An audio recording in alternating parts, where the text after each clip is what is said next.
Your journey has been an interesting one up to here. You've questioned so much more than those around you. You've even questioned yourself as to how you could have grown into these thoughts. Am I crazy?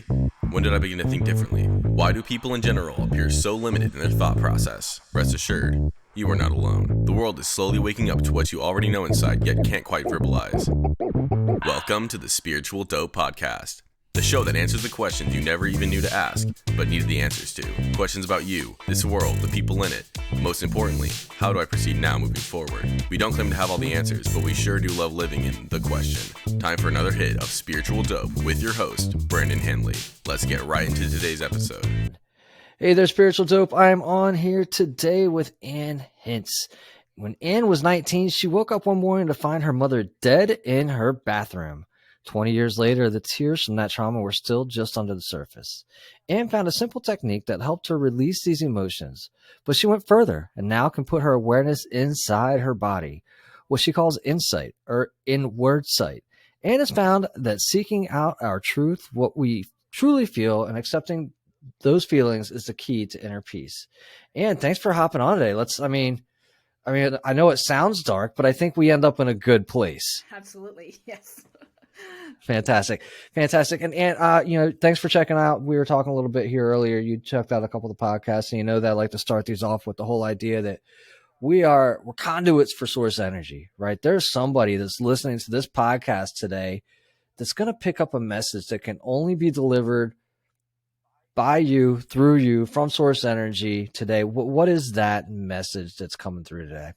The message is that we have so much power inside of us that we're not aware of until we get there. When you say power, what are you talking about? Like I can lift up a car, I can shoot laser beams out of my eyes. What's happening? Where are we at? Right. Well, I mean, I've got to the place where I can put my awareness inside. I can hold my attention, my focused attention on tension stored in the connective tissue, and it releases. So at this point, I've got these x-rays that show that I have shifted the whole structure of my skull. Well, possibly not the whole structure, but a good amount of it, right? The bones have actually shifted, so my eye sockets have aligned. My jaw, which was way off to the side, is now in the center, mostly. My neck has straightened. I have scoliosis, so it's straightening. My whole body is untalking. And even my tooth roots have grown. So if I can do that just with focused awareness, with no physical manipulation of any kind, then we have a lot of power within us. It sounds super impressive, to be sure. I mean, it sounds very a la Joe Dispenza, right? Sounds similar to that. Would you attribute what you've done wholly to an internal awareness, or would you say that there's diet and anything else that plays into what you've done? What would you attribute it to? This has been an expansion of awareness from being not aware of anything, right? I had so much resistance inside of me when I started this work. I didn't even know how I felt, right? If someone asked me, how are you doing today, Anna? I would always say, I'm fine, because I didn't want to look inside. I had resistance to actually looking inside. So when I found this technique, which is called EFT, it's very well known. Thousands of videos about it online. It's short for emotional freedom technique. It was the first thing that really felt like it worked for me. It just changed me. I was at a doctor's appointment and he asked me, he recognized that I was more stressed than I should be because I was just a stay-at-home mom with 2 young boys. I shouldn't have been that stressed, but he recognized that. And he asked me how stressed I was. And I said it was an 8 out of 10. And I knew immediately it was those tears that were still just under the surface from finding my mother 20 years earlier. And he used this technique on with me for about 15 minutes. And I walked away from that appointment being able to tell the story of her death to myself without any emotion. And it just was such a huge change that I knew something significant had happened. So I learned how to use it and I started using it, and that expanded my awareness. I mean, I didn't even know what that term really meant at the beginning. We use it a lot, but I have a deep awareness of what awareness means at this point. And we can get deeper and deeper. So to begin with, I was only aware at the level of words. Like I knew what had happened, but I didn't know how I felt about what had happened. And then I became aware of the emotions, the feelings around what happened. And then I became aware of the physical sensations underneath the feelings. So like we might say we're angry, But that anger is actually a set of physical sensations, right? We might have tension in our jaw and in our fists and maybe our solar plexus, and we call that anger. But you can actually become aware of the physical sensations. And then I found another technique. I worked with another technique that I call feeling your feelings, and actually became aware at a deeper level, so I could actually then hold my awareness inside my physical body, which I'd never heard of before. So, I felt like I was doing something. It was just part of the path. I didn't quite know what I was doing, but I just kept doing it, and just released more and more deeper and deeper tension. So it's funny, right? When you said we use the word awareness a lot, and to your point, the way that you're using it isn't this external awareness. I know this is my history. Is my mother would always talk about this when I was growing up. Um, like you said earlier, I was born in San Francisco, late '70s. I mean, you couldn't really dodge that bullet of having somebody that probably talked a little bit about this, high vibration, energy, and awareness. And I'd always be like, well, what? I'm totally aware. I didn't hit this wall. I didn't do this. What do you need me to be aware of? Goodness gracious. And of course, 40 years later, give or take, I'm like, oh, got it. Check. Right. Just it's a totally different sensation and a totally different meaning.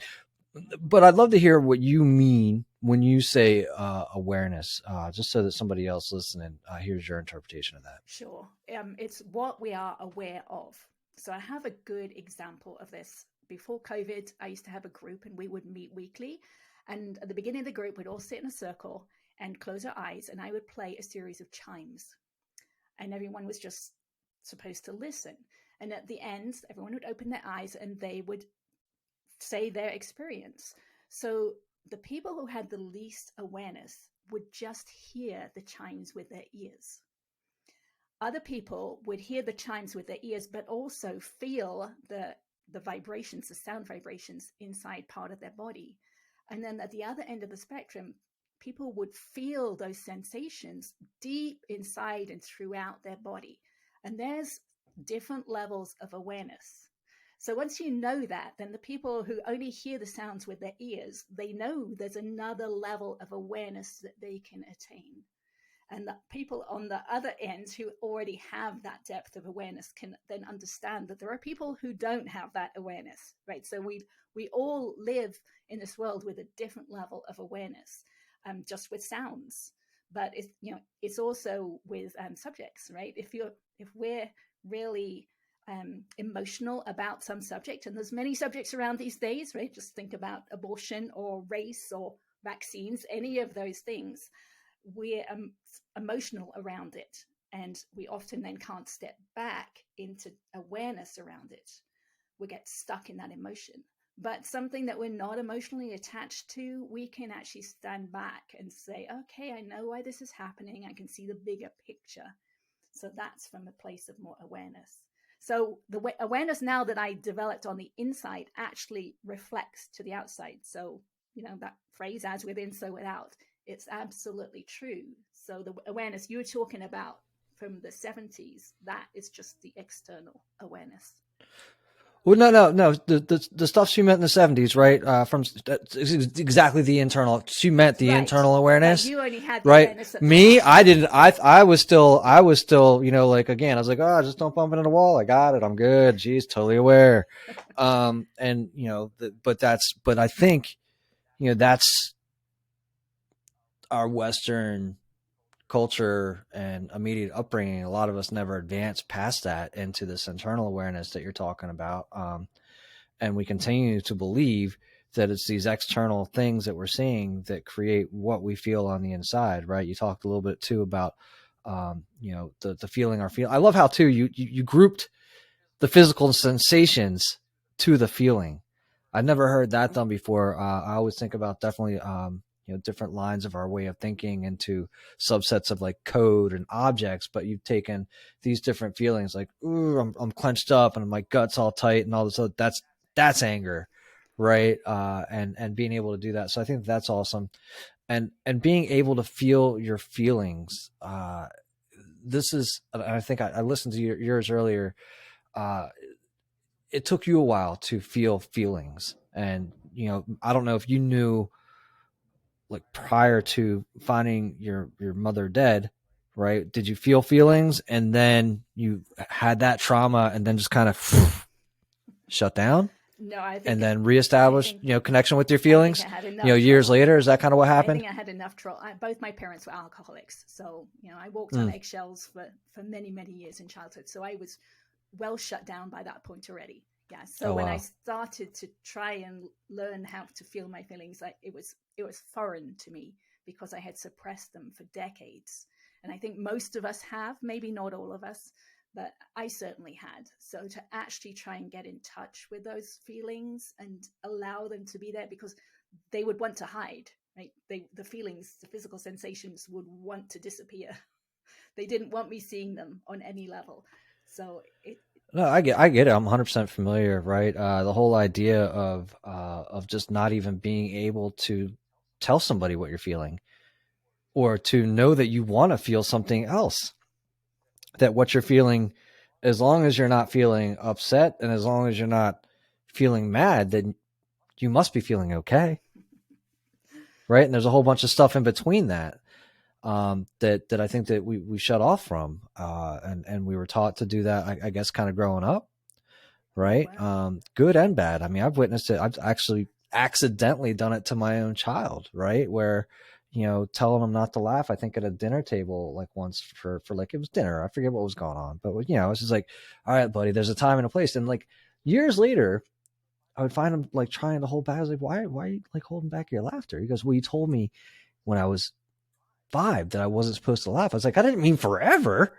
Right. But that's what we take it as children. We lock this emotion in this time and this place and what we were heard. And we lock that in for the rest of our lives. And my guess is, that's similar to what you did. And you have to kind of retrace all your steps and rediscover your feelings. You want to talk a little bit about what that was like for you? Sure. Yeah, you're peeling it back layer by layer. And it's, EFT is a great tool to begin with. It's so easy to learn and it's very powerful. And what you're doing is you're totally finding your truth in the moment.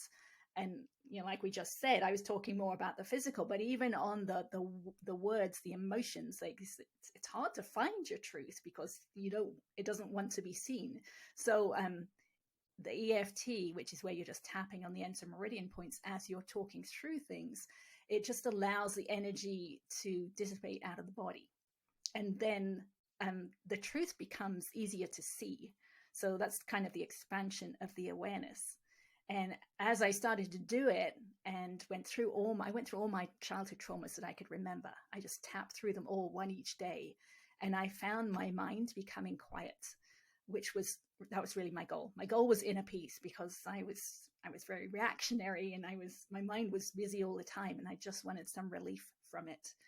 So I found my mind becoming quiet. And at that point, I realized that the words that I had been replaying in my mind, the ones I'd been criticizing myself and judging other people, those had been my dad's words that I had programmed in myself in childhood. And I would just replay them over and over again. But I couldn't see that until they were gone out of my mind. And at that point, I actually felt like I was living in a different reality. Like I'd go outside and it just felt different because my mind was different. So it's just been a progression from there. It's pretty cool. Would you say that it was kind of like a releasing a weight and you kind of like a experience of freedom? Absolutely. I mean, it's part of the enlightenment process. I believe it is an enlightenment process, both in terms of releasing weights that we've been carrying around, the baggage we've been carrying around, but also now that I can actually sense on the inside, I see that underneath the darkness, there is light and it's there. So, yeah. No, for sure. Now, when you say, the energy dissipates out of the body, where's it going, Ann? What's happening with this energy? That's a How does cool it be, question. how does it dissipate? I don't know if you want to, show an example of the EFT. I know that I've seen it done different ways. But what's happening when you're releasing this energy? What's that? That's an interesting. No one's asked me that question before. I'm not entirely sure where it goes. It's just dissipating into the universe. But I know before that it is stored in what I believe the connective tissue of the body, which I believe is where our soul resides. and it has a electrical component to it in the fascia, the connective tissue, and the tension is just stored in there. And as we tap, we're tapping on the ends and meridian points in the body. It somehow creates an energetic interrupt into what's already stored in the body, and it releases that energy. I don't quite know how it works. I can feel when I'm doing more the feelings are actually going inside now and holding my awareness on the tension. It just dissipates. It just lets go. I mean, at this point, I'm working with the connective tissue directly, so I can actually feel it release, and I can hear it release with my ears. So it's just a deeper level of what the EFT is doing. So it's dissipating. No, I mean, hey, look, that's fantastic, right? We don't always. I think that there's always this this desire to demystify the mystical, and sometimes I'm cool with like it's like sometimes let it go. Like if it works for you, fantastic. If it works for others, awesome. I don't really care. You know, in the end, how it works, if we can replicate it, and it sounds like you're able to teach this to others and you've learned it yourself and you've replicated it for yourself, then it works. I think that's all really anybody needs to know for the most part. Right. And I love that you're able to actually kind of hear, like, do you feel like you're hearing like an energetic release, dropping, a shedding? What's happening? I'm hearing a physical release. So it took a while for me to actually be able to put my awareness in my head. It was easier to put it in the body. But once I got up to my head, it's so close to my ears, I can actually hear it. It sounds like old fabric ripping is what it sounds like. And it kind of freaked me out the first time. I was a little concerned. Thought maybe I was damaging myself. Right. Well, I mean, I think I would be a little concerned myself, 100%. But I knew it was 100%. just part of the journey, so I just kept doing it, and it happened more and more. I would love to, so we talked a little bit earlier about becoming aware of the awareness. When you became of your awareness, when you're going through this process, were you scared? Were you worried? Were you concerned? Were you like, whoa, I shouldn't be feeling this. Never felt this way before. What's happening? Tell me a little bit about that. Absolutely. There were several times along this journey that I actually felt that. When I was first able to hold my awareness inside, it's like, what is that? That's really weird. And the way I explain it is, if you have a toothache or a stomach ache, you can tell where that is, right? You can feel where it's coming from. But once the ache is gone, you can't really put your awareness back where it was. So I could actually put my awareness back into wherever it is that I focus my awareness. So I can actually hold my awareness in the roots of my teeth now, which feels really weird. So anyway, yeah, that was one of the weird times. Another time was when I had been working with collective traumas. I was feeling the physical sensations, and I would lie on the sofa and I would bring up these collective traumas like 9/11, right? We all experienced a lot of emotion that we stored inside from that. So I would feel that and let it go, and feel it and let it go, and feel it and let it go until the emotion was pretty much gone. And then at some point during that, I started to feel these electrical currents inside me. I mean, and that was weird. What I realized, I believe it was Kundalini energy.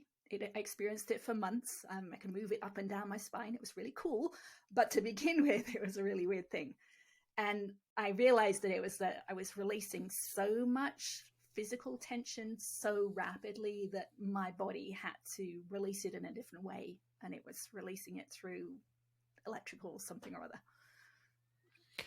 Well, I mean, I think that's super interesting because it doesn't sound, you said you feel like it was Kundalini. So it wasn't a Kundalini process that you would invoke, but you had this energetic kind of internal feeling and release that you would, just from what you studied and what you understand, you would relate to as Kundalini, right? But I believe so from what I have read. Yeah, that it was this electric current that I could just relax into. The more I relaxed, the higher up it went.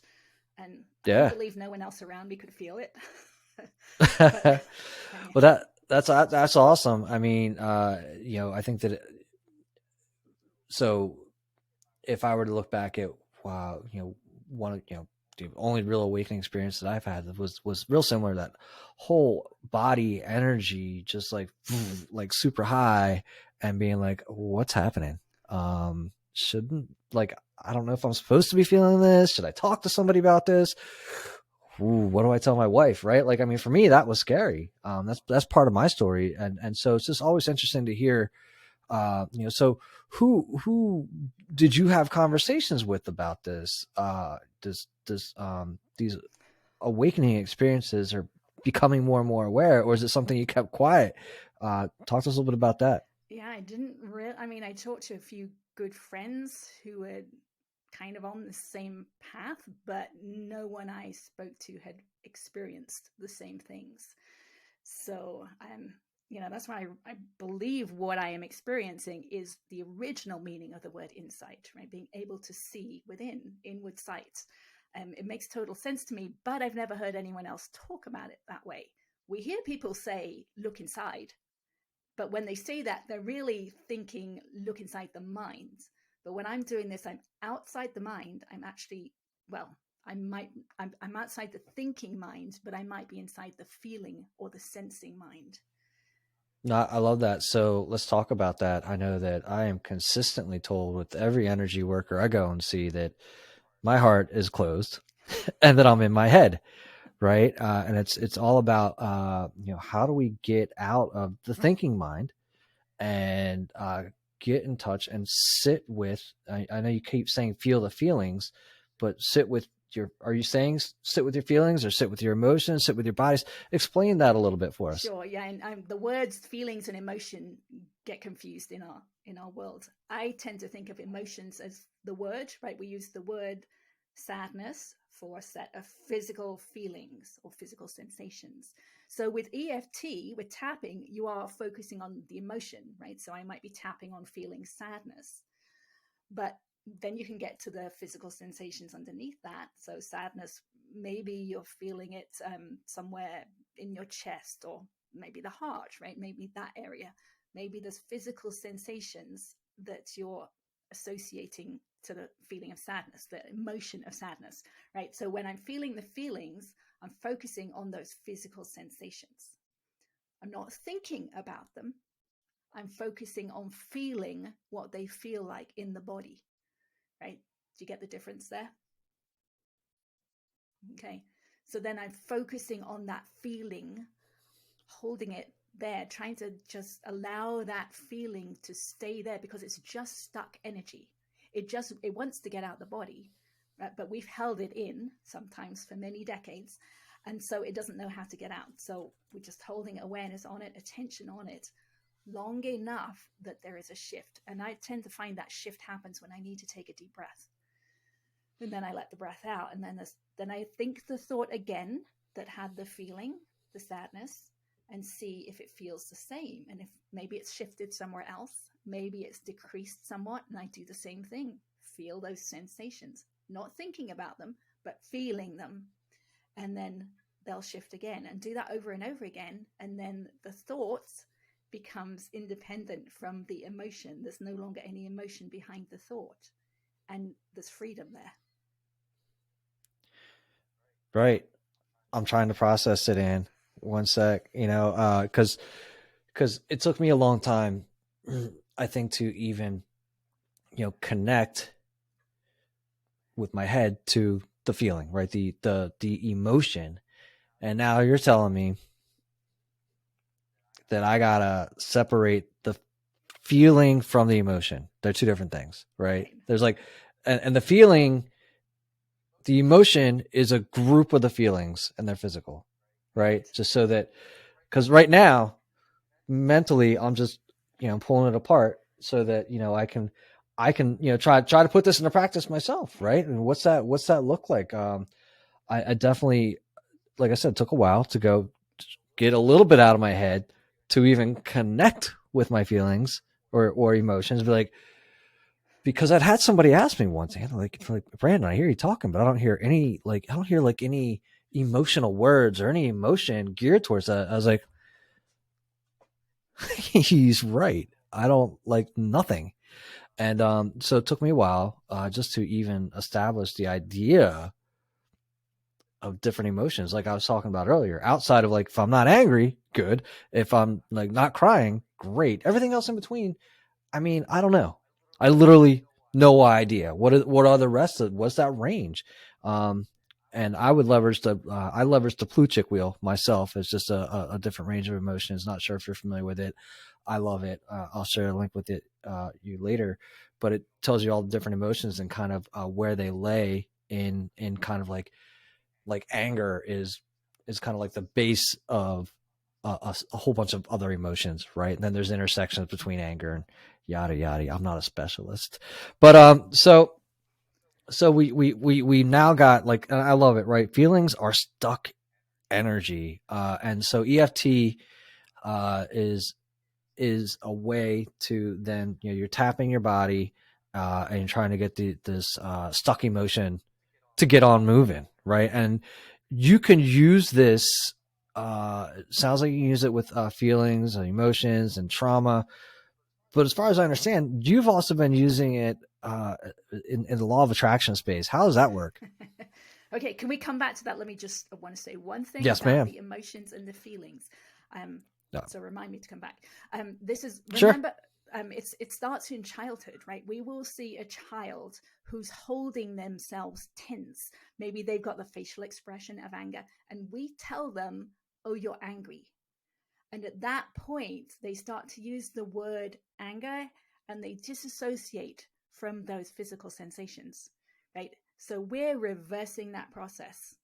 We're letting go of the words and we're actually coming back into contact with the physical sensations that we then call the emotion. I'm in. I love it. Absolutely, I really do. So, Ann, thanks. I appreciate that. And you know, I think it's still, I'm still like, my children are still young enough that I could do maybe help them. I think this would be helpful for them to again separate those feelings from the emotions, or at least say, hey, this feeling is this grouping of, you know, kind of remember that. I mean, because we all, I don't know about you. Again, I've done several exercises where you tense up and you're like, all right, know where you're tense, but like I haven't done this other part where we stick the emotions to the feelings. I'm in. Okay. All right, we good? We good for law of attraction? So, law of attraction, yeah, for sure. Let's go with the law of attraction for 1,000, Alex. Okay, so I think of it slightly differently than is out there generally in the public world. I think of it as working all the time, right? Every second of every day, we are emitting a signal and we're attracting back into our future based on that signal. And the signal is the whole of us. It's everything about us. It's our size, it's our shape, it's our hair, it's our clothes, it's our thoughts, which most people tend to focus on. But I believe the biggest part of it is the tension from our past that we hold in our connective tissue. That's why we tend to replay things over and over again that we have had before, because it's part of our signal. So if we want to change our future, we need to change our signal right now. And we can do that by, we can do that right in the moment by relaxing, right? That's why something like meditation might help. It relaxes you in the moment. So you're putting off a better signal. You're attracting things in the future that are going to be more peaceful. But to get to the real deep changes, which is what I wanted to change my base signal. So I wanted to change that stored, stuck energy. So to me, that was the power of EFT. It's letting out that tension that's been stored inside for all these years. And I know at this point that it really is changing the basic, right? It's aligned my skull. So I have to be emitting a better signal. I mean, I have all these crazy things happen during the day, the week. So yeah. So well, yeah. I love this whole look, I'm in, right? Changing the base signal, and you're doing that. You know, it's basically like, I guess if we're trapping all of this energy within ourselves, it's like we're almost putting like a lead shield on ourselves and not letting the true signal kind of get out. Or, you know, all we're sending out is static because we're holding on to a lot of static, right? We're holding on to a lot of energy that's just muddying up our true signal, right? And I say true signal like that because we're always emitting our true signal, but you know, we'd like to think that there's a higher, better, best good version of ourselves in here somewhere. a lot of us aren't expressing that because of again this tension that we're holding within, right. We right? have All this other we energy. have no idea how much tension we stored inside. Now, I possibly had more than other people because of stuff that happened in childhood, plus the scoliosis. My whole body was torqued. But when I was actually able to put my focus, my awareness inside my skull, the pain and the tension in there, the forces that I could now be aware of was just incredible. I was totally amazed how much tension was stored inside of me that I had no idea about, no idea before this. So, it's quite eye opening once you actually become aware of the amount of misalignment that we are in and we're not aware of it at all. Well, look, I don't even know, right? So much of um, kind of what you're talking about, even the idea of relaxing in the middle of a conversation and realizing just how tight you are in a conversation, and to be able to kind of change that signal like in the midst of it. That's something that I've become more and more aware about over the past couple of years, and that came for me to me through breath work. Right, realizing if I'm tight up here, that like I'm probably tense. I'm tense up here, right? So if I release that, all of a sudden I'm relaxed. I'm able to just step back a little bit. I'm out of that fight or flight mindset, and hopefully I'm emitting calm, like you're saying, right? I'm sending out a different signal. One of the things I definitely want to chat about though is you basically say you grew your tooth roots longer, you adjusted your skull and your back. How long did that take? What was that process like for you? Was that part of that insight awareness? Because I'm sure there's people out there that may not believe that this is possible, but it also sounds like you've got photos and X-rays that prove this is true. So I don't know. Talk to us a little bit about that. It's a great story. Sure. I mean, I think all of it has worked to release that tension.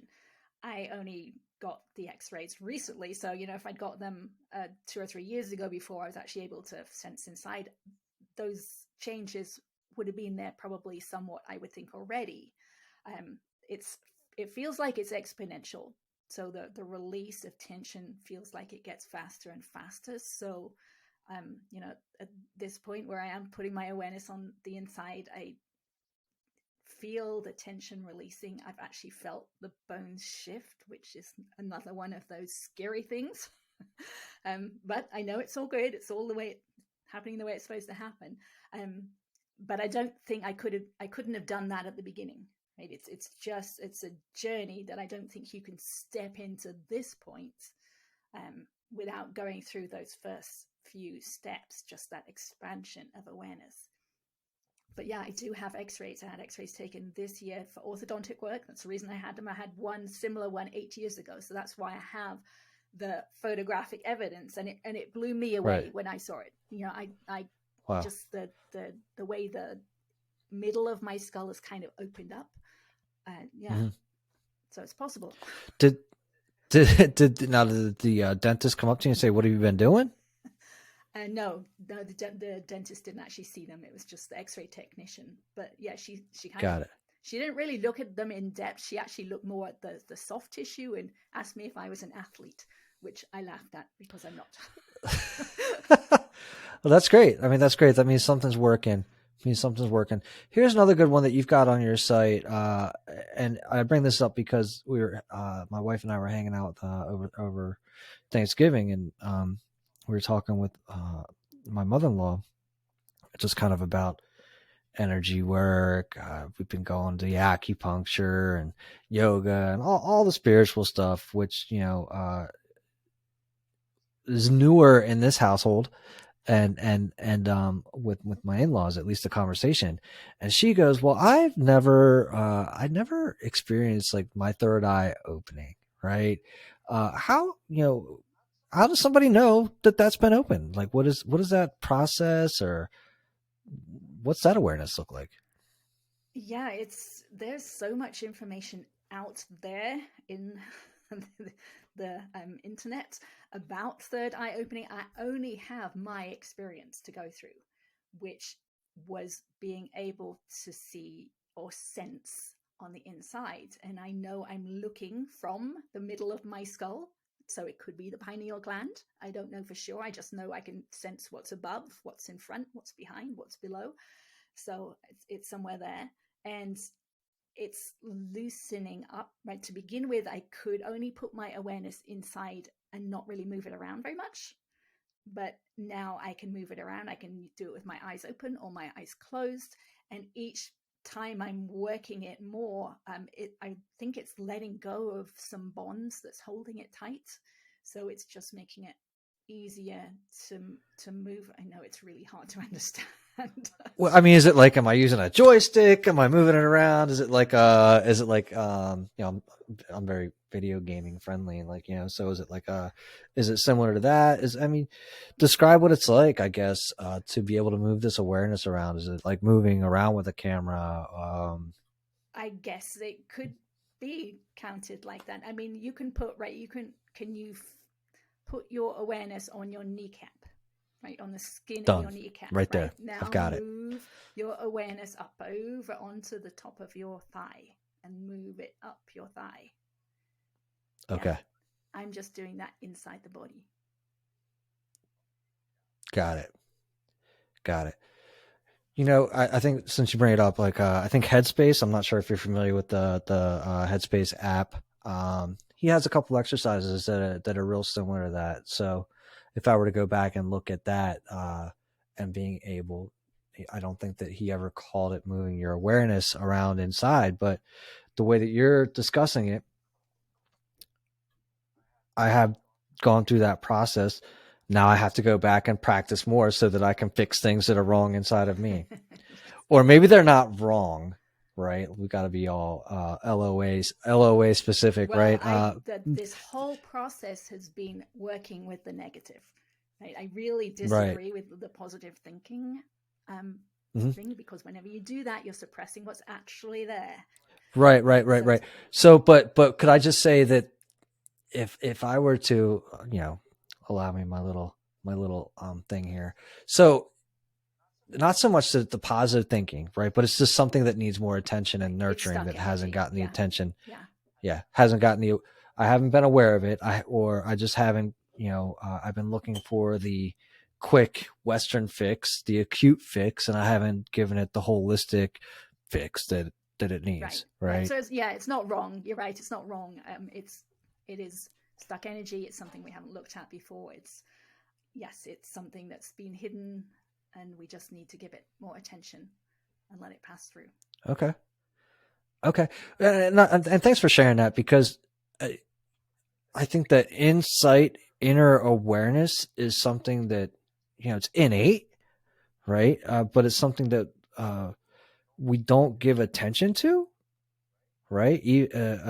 And you're calling an awareness to it by talking about it the way that you are, because I think that may have experienced it before, but haven't gone back and said, "Oh, this is something useful," right? And it sounds like you've had some tremendous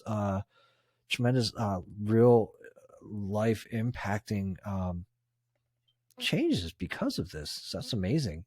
It's amazing. I'll also go back to the beginning too, where, just real quick, if I could, you know, when you said that you were just a stay-at-home mom and you shouldn't be having this 8 to 10, that's a lot of work. It's a lot of work. I mean, 8 to 10 is not unreasonable, I wouldn't say, but, you know, to at least recognize that you're at an 8 to 10 and realize that that's not where you want to be. I think that's the key call out there for me.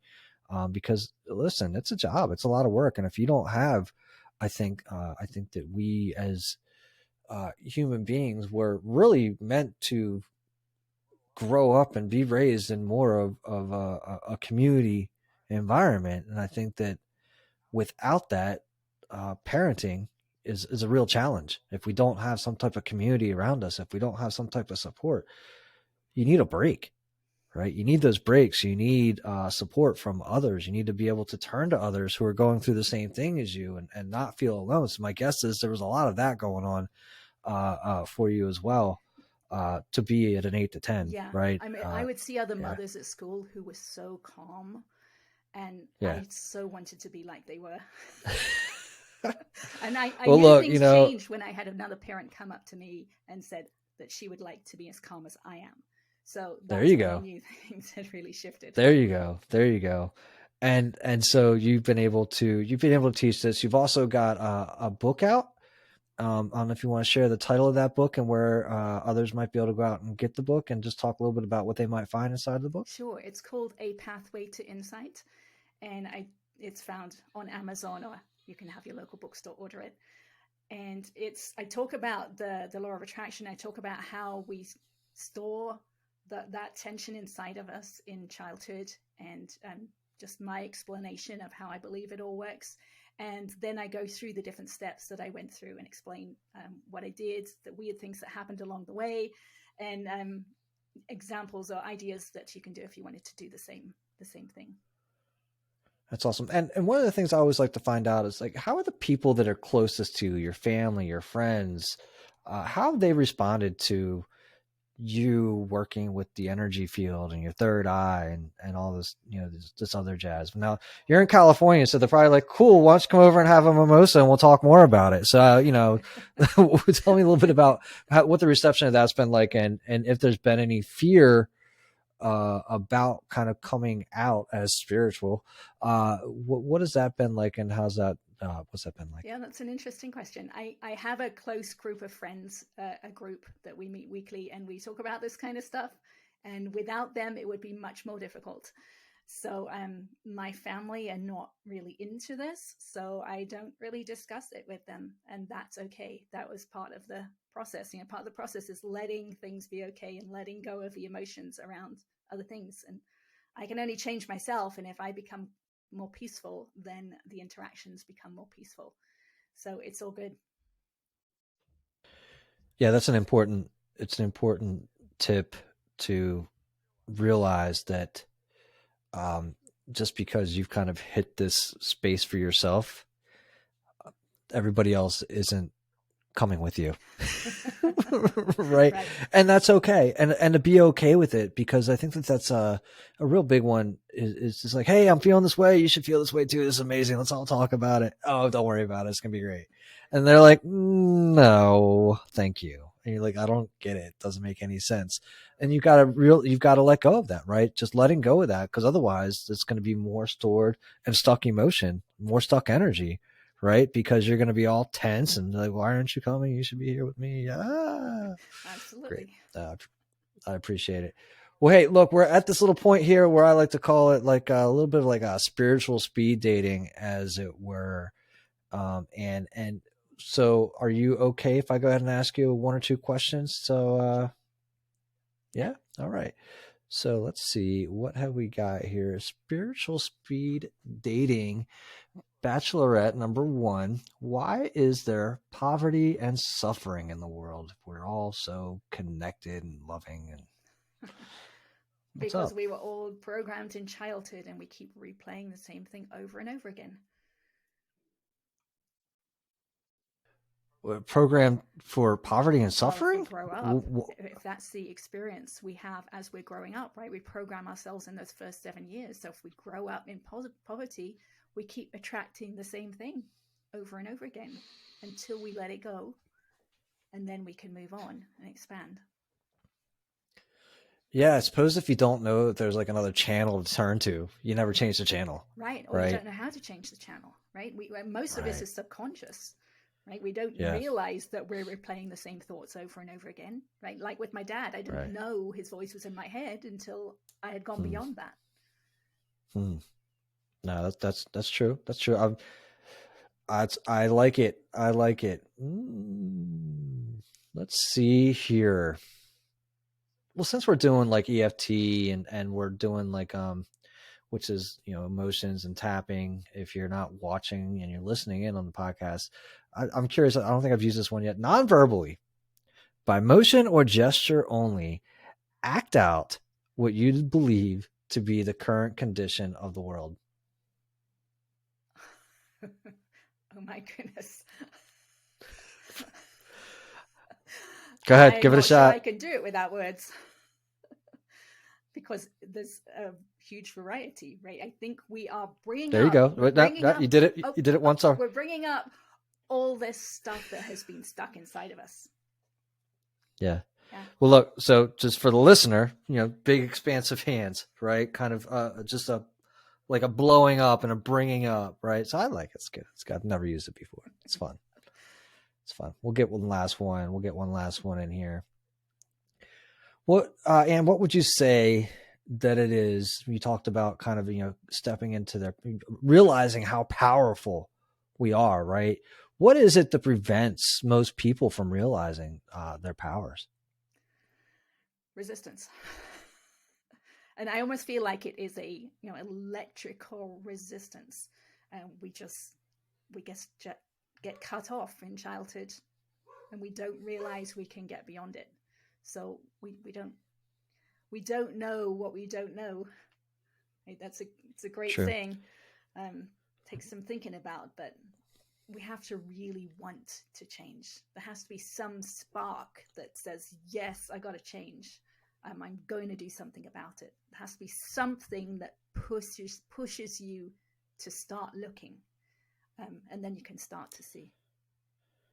And would you say that that's like the dark night of the soul? I don't know if you feel like you went through a dark night of the soul, or do you feel like a dark night of the soul is inherently necessary to get to this space? It could be. I probably did. There was a big blow up with another couple of parents at school, and I just reacted to it so bad, just in my head mentally for like days. I could hardly sleep, and it's like, yeah. So it could be that. I mean, we often hear that is the case, right? Something happens, and it's like, got to change. Something has to change.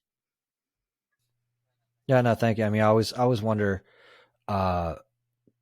My experience has been a little bit different in terms of, do I really feel like I've ever experienced a super dark night of the soul, or do you just realize that you want change? And once you realize this change is possible, and you start to take this change, and it sounds like once you began to change, you recognize the change that you had initiated, that you've done intentionally, and that change begins to accelerate and show up more and more in your life. And you're just like, wow, I feel great. I've always felt this way. I don't know why I've always felt this way.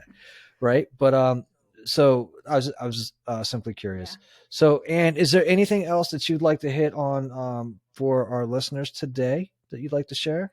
I would just love to encourage everyone to, one of the ways I would think about it to begin with is through that law of attraction. It's like, okay, I'm emitting a signal right now. Do I want to feel this way again in the future? And if I don't, then I'll do something about it. Right? And it could be as simple as relax in the moment, or it could be tapping, could be feeling the feelings, something to change that signal. And I ask myself that multiple times during the day. And it is that generally the first exercise that you would have somebody that reaches out to you do? Well, I would have them learn EFT is probably what I would do. It's so simple. Just as long as you keep, EFT is powerful in that it works with the negative. It's only the negative that's stored in the body. The positive is there underneath it. So all we need to find is the negative. And a lot of people with EFT have moved it more into manifesting and the positive, but that's not stored in the body. It's the negative. So, work with the negative. Got it. So this is very similar to the Buddha that was covered in clay kind of thing, right? Get rid of that. They get rid of the clay, and then underneath of that, there's all the gold. Absolutely. That's great. And thank you so much for being on today. One more thing. Where can everybody go to find more about you? Sure. I have a website. It's just my name, annehince.com. And I have a YouTube channel with some videos on there of a little more detail about things that I have gone through. And I have a public Facebook page that I'm really enjoying. I'm enjoying kind of copying memes and then explaining them in more detail through my experience. There you go. So sure. Happy to have people there. Fantastic, Anne. Thanks for being on with us today. You're welcome. It's been great. Thank you. Really hope you enjoyed this episode of the Spiritual Dope Podcast. Stay connected with us directly through spiritualdope.co. You can also join the discussion on Facebook, Spiritual Dope, and Instagram at spiritual_dope. If you would like to speak with us, send us an email through brandon@spiritualdope.co. And as always, thank you for cultivating your mindset and creating a better reality. This concludes the most thought-provoking part of your day. Don't forget to like and subscribe to stay fully up to date. Until next time, be kind to yourself and trust your intuition.